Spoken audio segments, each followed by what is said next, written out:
সদস্য হাজী মোজাম্মেল হোসেন মোজাম্মেল ভাইকে মঞ্চে চলে আসুন আপনার জন্য অনুরোধ করছি। সংগ্রামী সাথী ও বন্ধুগণ, আপনারা মিছিলে অংশগ্রহণ করবেন, কিন্তু একটি জিনিস লক্ষ্য রাখতে হবে, এই অনুষ্ঠানটি আমাদের অত্যন্ত সম্মানের ব্যাপার। চাঁদপুর থানা বিএনপির আজকের এই আয়োজন আমাদের জন্য অত্যন্ত গর্বের। বিগত 17টি বছর পতিত সরকারের অত্যাচারে আপনারা সকলেই এখানে আছেন, আমরা 8-10 জন এক হতে পারিনি, আমরা মিছিলে অংশগ্রহণ করতে পারি নাই, আমাদের বাক স্বাধীনতাকে আমরা তুলে ধরতে পারি নাই, আমরা নিজেরা কোথায় একসাথে বসে একটু চা খাবার পর্যন্ত সুযোগ পাই নাই। যেহেতু আজকে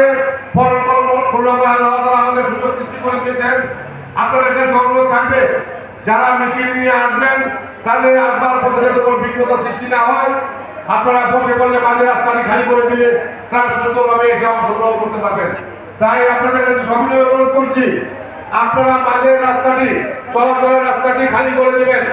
আপনারা যারা বিভিন্ন ওয়ার্ড বিএনপি অঙ্গ সংগঠনের ওয়ার্ড এবং থানার নেতৃত্বে আছেন, যারা দায়িত্বশীল জায়গা আছেন, আপনারা নিজ দায়িত্বে আপনাদের কর্মীদেরকে বসিয়ে দেবেন, যাতে চলাচলের রাস্তাটিতে কোনো বাধা বিঘ্নতা না থাকে।